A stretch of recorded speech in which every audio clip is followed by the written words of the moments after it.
अस्सलाम वालेकुम दोस्तों, अपनी नेक्स्ट वीडियो के साथ आपको वेलकम करता हूं अपने इस चैनल में। उम्मीद है सब खैरियत से होंगे। तो चलते हैं आज की अहम न्यूज़ की जानिब। सबसे पहले दोस्तों बात करेंगे कि पेंशन और अमदाद के बारे में एक बहुत अच्छा कानून जो पास किया गया है वो कानून क्या है और किस तरह से फ़ायदा उठा सकते हैं और कौन लोग इससे फ़ायदा उठा सकते हैं, इस पर तफसीली बात करेंगे। उसके बाद इंग्लैंड वज़ीर आज़म का इल्लीगल इमिग्रेंट्स पे काफ़ी अहम बयान एक आया है, उस पर बात करेंगे। फ्री कोर्सेज जो आपकी किस्मत बदल सकते हैं, इस पर बात करूँगा। काफ़ी अहम कुछ कोर्सेज़ हैं जो आप लोगों के साथ शेयर करूँगा, जिस पे ज़रूरी नहीं है कि आप पारो ले रहे हो, बग़ैर पारो के भी आप ये कोर्सेज़ कर सकते हैं और अपने आने वाले फ्यूचर को बहुत ज़्यादा सेफ़ और साउंड कर सकते हैं। इस पर बात करेंगे। कारोबार पे पारो क्या आप ले सकते हैं या नहीं, ये कौन सा कानून है, क्या आप इसके बारे में जानते हैं, इसके बारे में बात करेंगे वीडियो के आखिर में। सबसे पहले दोस्तों बात करते हैं कि पेंशन और अमदाद के बारे में कौन सा एक बहुत अच्छा कानून जो है वो मुतारफ़ करवाया गया है।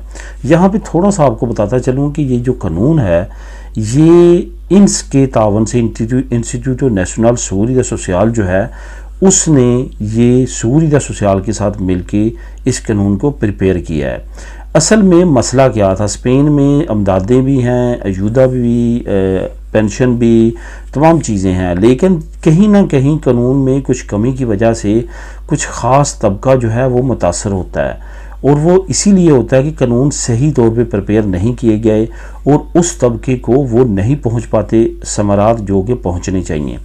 अब ये जो कानून है जो अभी मैं आप लोगों के साथ शेयर करूंगा, जिसकी अभी अनाउंसमेंट हुई है, वैसे मैं इसका लिंक भी आपको नीचे दे दूंगा, आप ख़ुद भी इसको क्लिक करके रीड कर सकेंगे।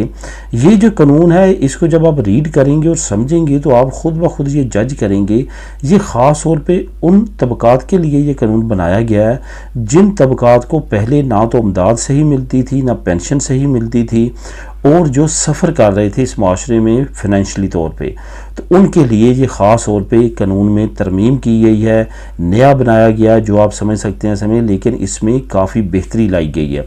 अब ये मैं आपको समझाता हूँ ये असल में क्या है।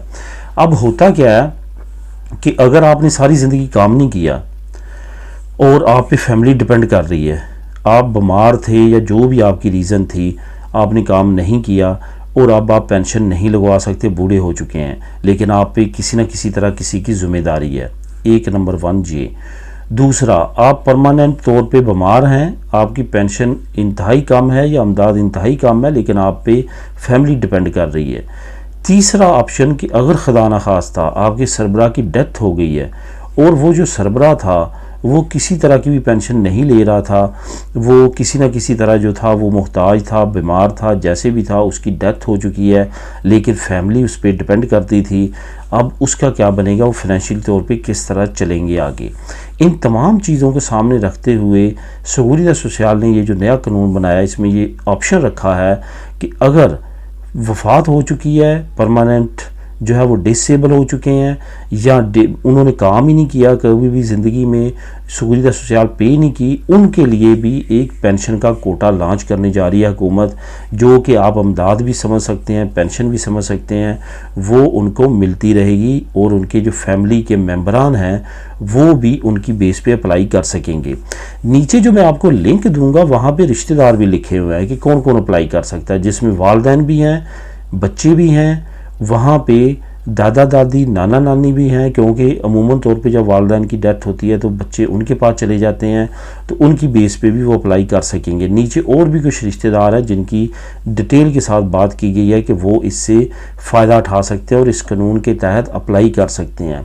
ये बहुत अच्छा कानून है जो कि बहुत सारे लोग हमारी कम्युनिटी में भी इससे मुतासर थे, क्योंकि हमारे लोग वो जो बहुत आखिर पे आए हैं या जिन्होंने बहुत ज़्यादा एज में आगे यहाँ पे पेपर लिए हैं, जिनकी पेंशन या अमदाद जो है वो बहुत कम बनती है, ख़ास तौर पे अगर मैं पेंशन की बात करूँगा तो वो इस कानून से फ़ायदा उठा सकेंगे। अगर उन पे फैमिली डिपेंड करती है तो वो मज़ीद यहाँ पे अमदाद या पेंशन लगवा सकेंगे, जहाँ पे उनकी ऑलरेडी लगी हुई है वहाँ से उनको मज़ीद इंक्रीमेंट हो जाएगा। काफ़ी ज़्यादा दोस्तों कानून है जो कि हमारी कम्युनिटी को उसके बारे में इल्म नहीं है, इस वजह से कोशिश किया करें कि जैसे मैं आप लोगों के साथ कोई भी न्यूज़ शेयर करता हूं, और यहाँ पे एक चीज़ और मैं आपको बताता चलूँ, जो भी मैं आप लोगों के साथ न्यूज़ शेयर करता हूँ वो फ्रेश होती है, वो 1 दिन 2 दिन हद 3 दिन पुरानी होती है। होता क्या है कि वो कानून अभी अनाउंस हुआ होता है, उसको इम्प्लीमेंट होते कुछ टाइम लगता है। आप फ़ौरन जब दफातर में जाते हैं और उनसे पूछते हैं तो वो कहते हैं कि ऐसा कोई कानून नहीं है। तो उससे क्या होता है कि आप समझते हैं कि ये झूठ है, लेकिन वो झूठ नहीं होता। कुछ अरसे बाद जब लोग उससे बेनिफिट लेना शुरू कर देते हैं तो फिर आपको पता चलता है हाँ ये तब अनाउंस हुआ था और अब इम्प्लीमेंट हुआ है। तो इस वजह से थोड़ा सा आप वेट किया करें, उसके बाद आप क्या है। और दूसरी बात ये है कि जैसे वो कानून इम्प्लीमेंट होता है और उस पर लोग फ़ायदा उठाना शुरू करते हैं तो मैं भी ये अमूमन तौर पे उसके बारे में दोबारा इन्फॉर्मेशन आपको प्रोवाइड कर देता हूँ ताकि आप उसको अप्लाई कर सकें और उससे फ़ायदा उठा सकें।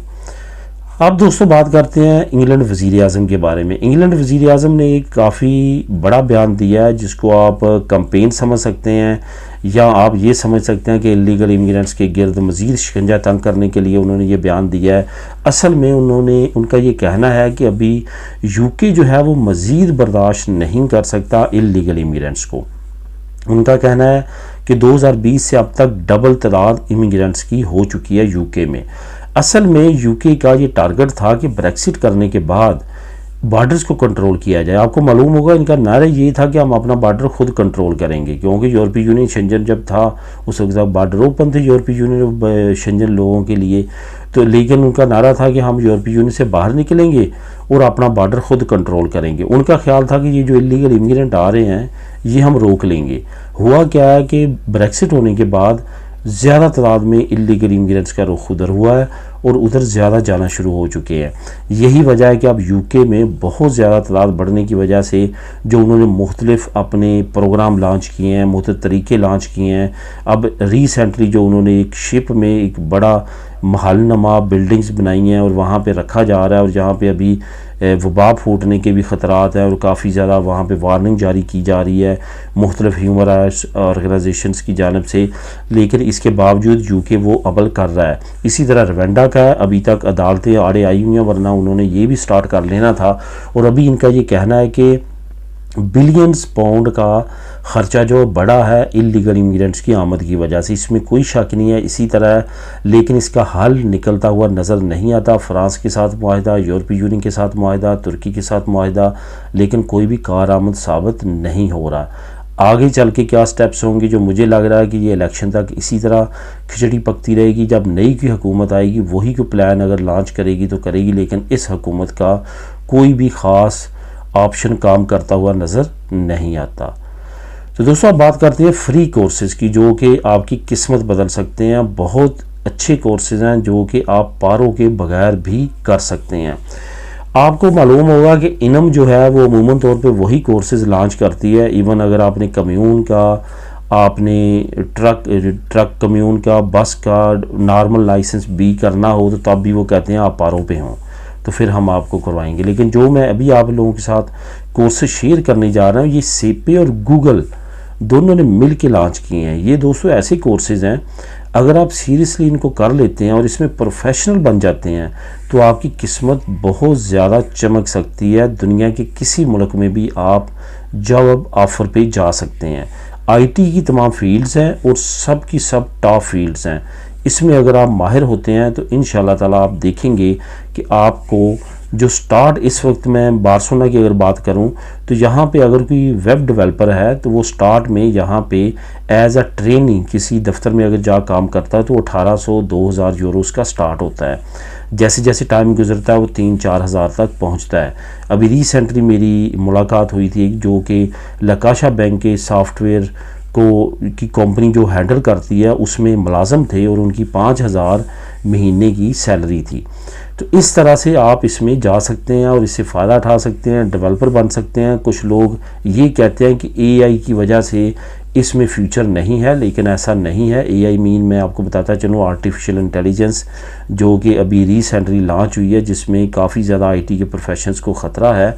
लोग ये समझते हैं कि उसके आने की वजह से ये फील्ड्स में काफ़ी ज़्यादा जो है वो कमी आ जाएगी, इन लोगों की डिमांड कम हो जाएगी, लेकिन ऐसा नहीं है। क्योंकि जो आर्टिफिशियल इंटेलिजेंस है वो प्रॉब्लम सॉल्विंग टेक्नोलॉजी नहीं है, वो इंसानी दिमाग ही कर सकता है। इस तरह बेशुमार और चीज़ें जो कि सिर्फ इंसानी दिमाग ही कर सकते हैं। इस पर मैं किसी वक्त सेपरेट वीडियो बनाऊंगा और मुकम्मल आपको नॉलेज देने की कोशिश करूंगा, क्योंकि इस वीडियो में इस तरह का नॉलेज जो है वो बेहतर नहीं रहेगा। मैं सिर्फ यही कहना चाहूँगा, नीचे लिंक दे रहा हूँ, आप क्लिक करें और वहाँ पर तमाम कोर्सेज़ की डिटेल पढ़ लें। कारोबार पर पारो क्या आप ले सकते हैं, क्या आपको इस कानून के बारे में पता है, ये मैं आपको बताता चलूँ कि काफ़ी दोस्त ये सवाल करते हैं कि मैं ऑटोनोमो चला रहा हूँ, क्या मैं पारो ले सकता हूँ, मेरा SL इम्प्रेसा है, क्या मैं पारो ले सकता हूँ। तो यहाँ पे ये मैं आपको बताता चलूँ कि बेशक आप पारो ले सकते हैं, लेकिन उसके कवानीन थोड़े से अलहदा हैं।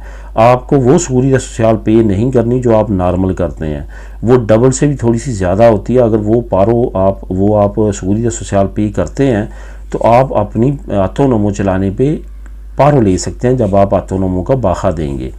ये याद रखें कि यहाँ पे अगर आप फॉर एग्ज़ाम्पल आपकी नॉर्मल जो है वो 300 यूरो पर मंथ ऑटोनोमो सूरीदा सोशल है, अगर आप पारो लगवाना चाहते हैं तो वो तकरीबन 600 के करीब बनेगी जो आपने हर महीने पे करनी है सूरीदा सोशल को, और उसके बाद ही आप पारो लगवा सकते हैं। अदरवाइज़ ऑटोनोमो पे कोई भी किसी तरह की भी पारो नहीं मिल सकती। मिलेंगे नेक्स्ट वीडियो में नई अपडेट्स के साथ। अल्लाह हाफिज़।